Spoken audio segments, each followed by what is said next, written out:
என்னடா ஃபன்னியாக சிரிக்கிறேன்னு பார்க்குறீங்களா? நீங்கள் ஃபேக்காக சிரித்தாலுமே புருவங்களை உயர்த்தி ஃபேக்காக ஒரு ஸ்மைல் பண்ணிங்கன்னா உங்கள் மூஞ்சில் உள்ள மசில்ஸ் அத்தனையும் உங்கள் மூளைக்கு இவ ஹாப்பியாக இருக்கா அப்படின்ற மெசேஜ் அனுப்ப போகுது. நிஜமாகவே அப்புறம் நீங்கள் ஒரு ஹாப்பி ஃபீலிங்க்கு வந்துடுவீங்க. சும்மா ஃபேக்காக கூட ஸ்மைல் பண்ணி பாருங்கள். நான் சொன்னது பண்ணி பாருங்கள், உங்களுக்கே தெரியும் வித்தியாசம். ஏன் ஹாப்பியாக இருக்கிறது அவ்வளோ ஒரு முக்கியம் அப்படின்னு பார்த்தீங்கன்னா, அது நம்ம உடம்புல உள்ள எல்லா ஹார்மோன்ஸ், அதாவது ஹாப்பி ஹார்மோன்ஸ் எல்லாமே நல்லா சுரந்து நம்ம பாடியை வந்து நல்ல ஒரு மனநிலையில் வச்சுருந்து நல்ல எனர்ஜெட்டிக்காக நல்ல ஒரு ஹாப்பியாக இருக்கிறது எல்லாருக்குமே பிடிக்கும் இல்லையா? ஸோ அந்த மாதிரி இருக்கிறதுக்கு தான் இது ஒரு சின்ன பயிற்சி. அதுக்கு நீங்கள் என்ன பண்ணணும், புருவங்களை உயர்த்திட்டு இப்படி சிரித்து பார்க்கணும். அப்பப்போ சிரித்து பாருங்கள், கண்ணாடி முன்னாடி வச்சு பாருங்கள். தனியாக இருக்கும்போது பண்ணுங்கள். பப்ளிக்கில் பண்ணிங்கன்னா ஒரு மாதிரியாக தான் பார்ப்பாங்க. ஸோ இதை பண்ணி பாருங்கள். இன்னொரு விஷயம் என்ன ஷேர் பண்ணணும்னு நினச்சேன்னா, கிராட்டிடியூட்.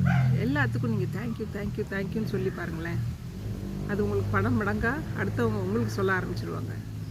நிறைய பேர் வீட்டில் மனைவி எது பண்ணாலும் தேங்க்யூவே சொல்ல மாட்டாங்க.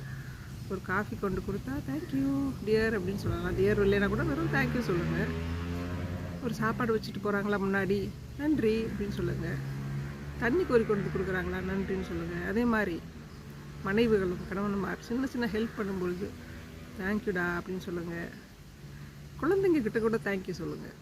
அவங்க என்ன பண்ணாலுமே தேங்க்ஸ்டா, அம்மாவுக்கு ஹெல்ப் பண்ணுறதுக்கு ரொம்ப தேங்க்யூ அப்படின்னு நீங்கள் சொல்லும்போது அவங்கள நீங்கள் அப்ரிஷியேட் பண்ணுறீங்க. எல்லாருக்குமே அப்ரிசியேஷன்னா ரொம்ப பிடிக்கும். உங்களை யாராவது நல்லா இருக்கீங்கன்னு சொன்னால் அவங்களுக்கு பிடிக்கும் இல்லையா? அதே மாதிரி தான் இதுவும். ஸோ ஒரு நல்ல ஒரு ஃபீலிங் அடுத்தவங்களுக்கு கொடுக்க கொடுக்க நமக்கும் அதே நல்ல ஃபீலிங் கிடைக்கும் அப்படிங்கிறது நான் சொல்லலை, சைக்கலாஜிக்கலாகவே நிபுணர்கள் சொல்கிறாங்க. அதே மாதிரி சைக்கோசோமேட்டிக், சோமேட்டிக், சைக்கோன்னு இருக்குது, 2 வேர்ட்ஸ் இருக்குது.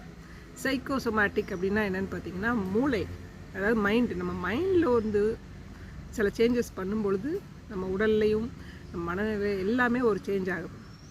அதே மாதிரி சோமேட்டிக் சைக்கோங்கிறது பாடியிலேருந்து மைண்டு. நீங்கள் பாடி நல்லா பார்த்துக்கிறீங்க, ஹெல்த்தியாக பார்த்துக்கிறீங்க, எக்ஸசைஸ் பண்ணுறீங்க, பியூட்டிஃபுல்லாக ட்ரெஸ் பண்ணுறீங்க, ப்ளசன்டபுளாக இருக்கீங்க, நல்ல ஒரு அரோமேட்டிக்காக நல்ல வாசனை உள்ள ஒரு திரவியம், ஒரு சென்ட் அடிக்கிறீங்க, நல்ல லிப்ஸ்டிக் மேக்கப்லாம் போடுறீங்க, தலை சூப்பராக செய்யிருக்கீங்க, நல்ல ஒரு ஹேர் கட் பண்ணியிருக்கீங்க அப்படின்னா அதுவும் உங்கள் மனநிலை போய் பாதிக்கும். சூப்பர்.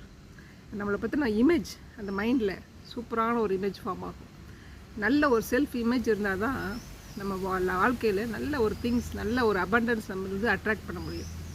அதனால் இதெல்லாம் யோசிச்சு பாருங்கள்.